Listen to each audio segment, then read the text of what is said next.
Hello, everyone, and thank you for listening and watching. My name is Nefertiti, aka Yogi Lifter Nef, and this is day 30 of the self-love journey, my self-love journey, our self-love journey.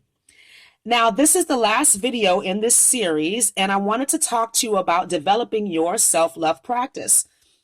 Now, there's a lot of things that you can do, but you need to find activities and practices that will work for you. And consistency is key. It should be, your self-love practice should be something that you can participate in every single day for the rest of your life, because your success at loving yourself will depend on that. So I'll go over what I do for my self-love practices. I start off every day. I get up at about 3 o'clock in the morning, 3 or 4 o'clock in the morning, and I start my day with yin yoga. And that's a stretch. It's like a stretch practice, holding poses for 3 to 5 minutes. And this really helps to release old emotions. And it's a good time for me to practice creative visualization. And right after my yin practice of about 30 minutes, I'll go into a meditation for about 45 minutes, a self-love meditation using subliminal messaging embedded in an audio track that I listen to. And I really, really love that. That resonates with me the most. So that's how I meditate.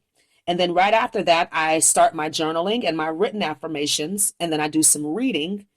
I typically will read 2 books at a time. I'll read one that's related to my work and one that's related to personal development. So professional development and personal development. And then I go to the gym. I go to the gym every day pretty much, maybe 5 or 6 days a week on some weeks, but typically I go every day. And then in the evening, I like to look at my Pinterest boards. I'll do that in the morning too, but I really, really look at my Pinterest boards in depth in the evening and do a little bit more creative visualization.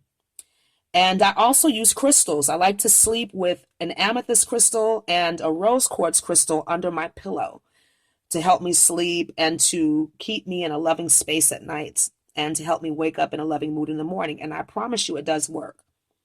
So these are my self-love practices, the things that I consciously do every day to make sure that I stay on my path. Now, there's other things. I practice good nutrition. I drink water. I practice forgiveness. So there's other things, that are not as tangible, I guess, if that's a good word to use. But I still, try to include these things in my day. Now, you have to develop a self-love practice that works for you. It does not have to be as intricate as mine. It could be, a simple 20-minute process where you're just writing, reading, whatever works for you. So I'm going to offer you some tips to develop your self-love practice.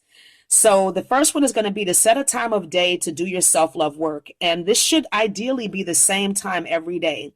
And this is for the work like journaling, reading, meditation, vision boards, etc. You want to set aside some time to do these things every single day and preferably at the same time. The second tip is going to be, of course, affirmation work, reading them, writing them, repeating them.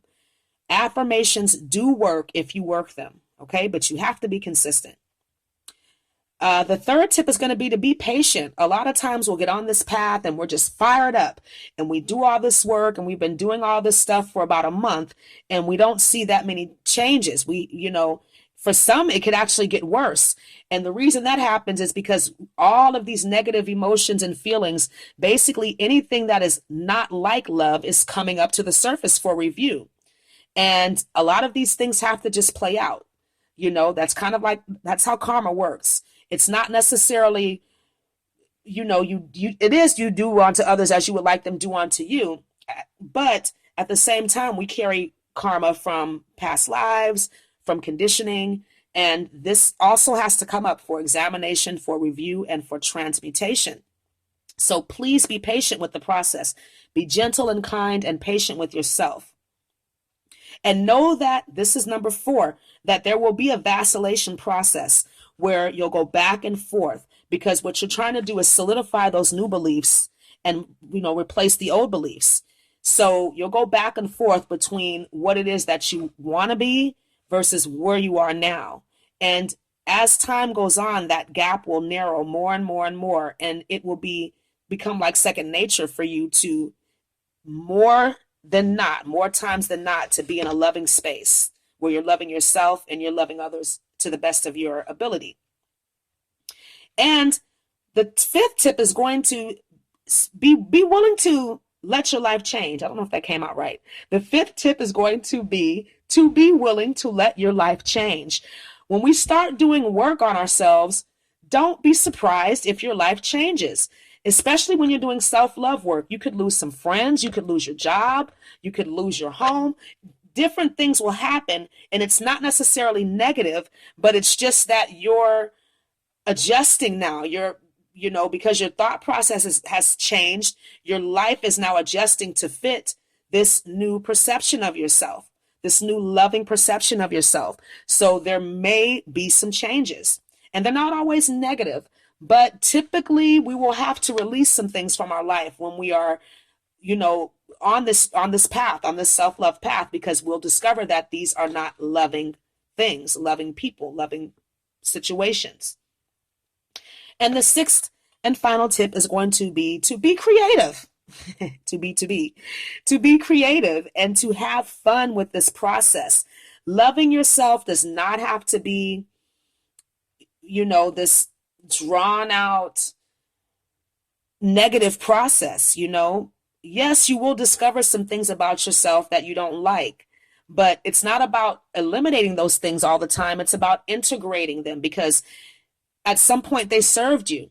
So it's about balance. We're not here to be perfect. We're here to be whole. Okay, so be creative with this process, have fun, and be flexible. Be flexible. It could be that you plan to do your self-love practices at 8 o'clock in the morning every day, but that doesn't always happen. As long as you do them every day, that's fine, right? Because intention is everything. Intention is everything. So I have really enjoyed doing this self-love journey, and I'm going to be doing more video series in the future. So please stay tuned. Thank you for listening and watching. Mwah. Namaste. Remember, you are love, you are light, and you are free. Bye for now.